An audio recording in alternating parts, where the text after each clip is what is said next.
है, युवा हैं आप, क्या नाम है? शुभम मलिक, शुभम मलिक, कहाँ से आए हैं आप? गांव लाख, जिला शामली।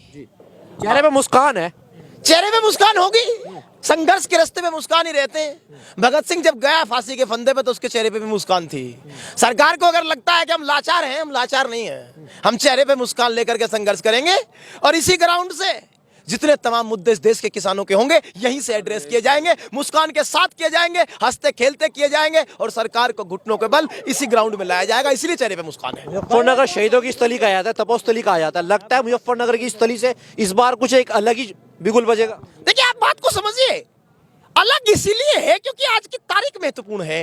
28 जनवरी, जान रहे हैं, ये वही रात है, वही तारीख है जब इस देश की दिल्ली ने कह दिया कि जितनी इन मखमली सड़कों से इन लाल घरों में किसान की जगह नहीं खदेड़ दिए जाओगे। ये वही जगह है जब किसान के पैर के नीचे से जमीन खोसने की कोशिश सरकार ने की, लेकिन इसी मुजफ्फरनगर से रात को 11 बजे दहाड़ दी गई और उधर दिल्ली की सत्ता पीछे हट गई।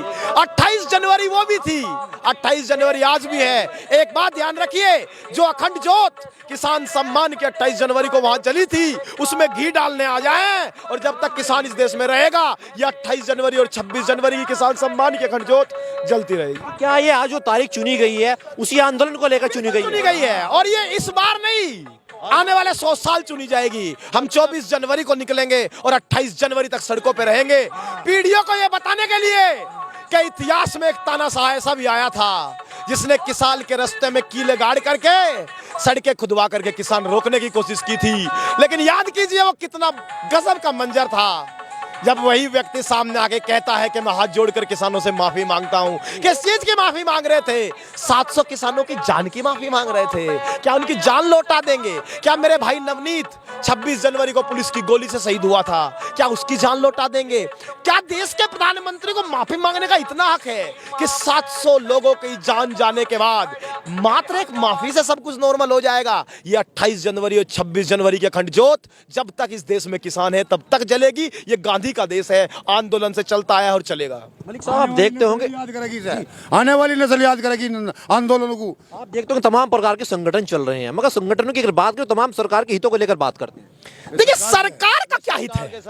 हम आपसे एक बात जानना चाहते हैं, आप एक बात समझिए, संगठन सरकार क्यों खड़ा कर रही है? आप इस बात को समझिए। कितने संगठन बना दिए? क्या इस देश में जब 1857 का विद्रोह हुआ उसके खत्म होने की कहानी आप इतिहास में पढ़िए। सरकार भाड़े के लोग चुन लेती है और आकर के कैमरे के सामने खड़े करके कहती है, देश के भाइयों बहनों जरा इन चेहरों को देखो, किसान ये हैं। अरे वो किसान है जो सत्ता के सामने नतमस्तक हो गए। किसान वो होता है जो पगड़ी बांध करके गर्दन कटाने की बात करता है लेकिन पगड़ी हटाने की नहीं। इसीलिए मैं कह रहा हूं इस देश में एक ही किसान संगठन है। उदाहरण दे रहा हूं क्यों कह रहा हूं एक ही किसान संगठन है। 4 दिन पहले बिहार में लाठीचार्ज हुआ किसानों पर। देश का मजदूर, बिहार का वो गरीब किसान किसकी तरफ नजर उठा रहा था? राकेश टिकैत की तरफ। चौधरी साहब उसी दिन बिहार में पहुंचे और जाकर के सरकार को कह करके आए, सरकार खबरदार, आज के बाद किसान को हाथ लगाया। छत्तीसगढ़ आदिवासियों की जमीन पर रायपुर बस रहा है साहब, अडानी का एक पावर प्लांट लग रहा है। सरकार विपक्ष की है लेकिन चौशाह आदिवासियों के हक में जाकर खड़े होकर आए और मैं सुनिश्चित करा दूं इसी ग्राउंड से, मजदूर की लड़ाई हो, किसान की लड़ाई हो, आदिवासी की लड़ाई हो, छाती तो हम अड़ाएंगे और सम्मान में माला उन्हें पढ़ाएंगे। इसलिए हम सिर्फ यहां आंदोलन नहीं, देश भर के किसान की लड़ाई एक ही संगठन लड़ेगा और वो टिकैत संगठन लड़ेगा, आज तक लड़ता आया है।